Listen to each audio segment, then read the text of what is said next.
มาชงข้ามือสูงผู้ปนเนียงเขาซ้ำมันนังภายใต้ข้ากุกในขนมมันในกอเขาเตะเป้าผู้ทรงด้วยวัฒนธรรมนังเขากัดด้วยหาจุ่มอย่างในพรีเมียร์ลีกอันมีไล่รายการสปอนเซอร์นำเลเซเปิลอันวันในนั่นเขาคนตั้งชุดเดียวข้าไปกัดทอมจอมกันในกอผู้ทรงด้วยวัฒนธรรมนังเขาอย่าไปลืมเน็กไลน์เน็กแชร์ในขนมสังเจวัดด้วยตั้งช่องทิกตอกเฟซบุ๊กในก็อย่าลืมติดตามบันตั้งช่องยูทูบเขาฟองในขนมพอยาวขามาด้วยจอมกันค่ะที่ในกอเขาย้อนซับแรงในว่าการสปอนเซอร์เตียนจุ่มใหญ่เขาไล่อำเพลงเป็นกันนั่นก็เป็นย้อนเปว่าจุ่มไหลตีไล่เขาคิดเข่งหลายรายการในขนมก็จุ่มนั่นก็ตีไล่นำเลเซเปิลในเขา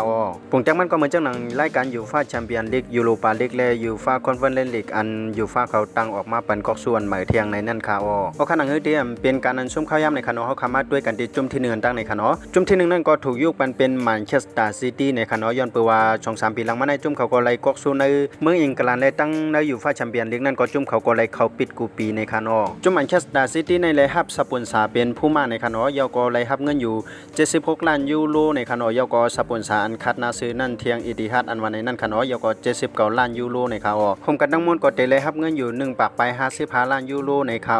กำเนิดคำว่าต่อกันที่จุ่มที่2ในคาจุ่มที่2นั่นก็ถูกยกปันเป็นแมนเชสเตอร์ยูไนเต็ดในคาแมนเชสเตอร์ยูไนเต็ดเลยครับสปอนเซอร์เป็นอาดิดาสในคายก็เลยครับเงินอยู่88 ล้านยูโรในคาอันนี้ก็เลยว่าครับนำอยู่ในคายก็สกาสปอนเซอร์คัดนาเสือมีชื่อว่าทีมวีเวิร์สในนั้นแทง55 ล้านยูโรในคาผมป้องกันก็ได้เลยครับเงินอยู่1 ปากไป43 ล้านยูโรในคากำเนิดคำว่าต่อกันที่จุ่มที่3พองในคาจุ่มที่3นั่นก็ถูกยกปันเป็นอาร์เซนอลในคาอาร์เซนอลเลยครับสปอนเซอร์เป็นอาดิดาสเหมือนกันในคายก็เลยครับเงินกับสปอนเซอร์อยู่ที่71 ล้านยูโรเลยกับสปอนเซอร์คัดนาเสือมีชื่อว่าเอเมเล็กในแทง47 ล้านยูโรในคา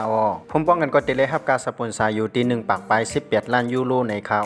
มาต่อกันที่จุ่มที่4ในคาจุ่มที่4นั่นก็เลยยุกยองปันเป็นเชลซีในคาเชลซีเลยครับสปอนเซอร์เป็นไนกี้ในคายก็เลยครับเงินกับสปอนเซอร์อยู่ที่70 ล้านยูโรในคายก็สปอนเซอร์คัดนาเสือมีชื่อว่า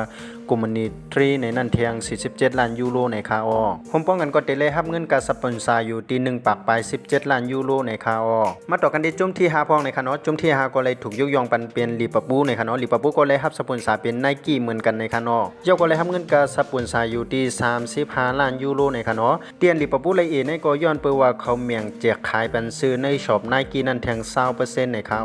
ยก็เลยครับเงินกับสปอนเซอร์คันนาซื้ออันมีชื่อว่าสเตนดัดชาร์เดอร์ในแทง47 ล้านยูโรในคาผมป้องกันก็ได้เลยครับเงินกับสปอนเซอร์อยู่ที่82 ล้านยูโรในคาอันในไปป้าอันตีเมียงขายซื้อแทง20%นั่นในคาสังเกตว่าผมป้องป้ากาซื้ออันเขาเมียงขาย20%นั่นก็เตรียมย่อมบอกปักไปนังเก่าในคาออกค่าตั้งเสียงทั้งหมดก็มีเจิงหนังในคาจุ่มเดียนเขารัดมาเจอในจ่องป้าอันใต้ก็ขอเกี่ยวกันพองในก็เข้ามาคอมเมนต์ในรัดต่อกันได้ในคาสังเกตว่าใต้ก็ขอเกี่ยวด้วยส่งด้วยลองข่าวสารมาทางภายใต้ในก็อย่าลืมเน็กไลน์เน็กแชร์เลยเน็กติดตามไว้ทั้งช่อง YouTube เขาวางในคาผลตาเตเลยหันคลิปใหม่คลิปนานข่าวที่เฮ็ดออกมาปันใต้ก็ก่อนนั้นในคากำลังส่วนในก็เขาย้อนสู่ปันเฮาผู้ปันแห่งข่าวสารมาทางภายใต้เขาและผู้ส่งด้วยวาสนามาทางเขาตั้งเสียงอะไรอยู่ลิมีเงินหางลิกึกปืนกันกูก็กูควรสิกำขาข่าวสารมาทางภายใต้ไม่สงค่า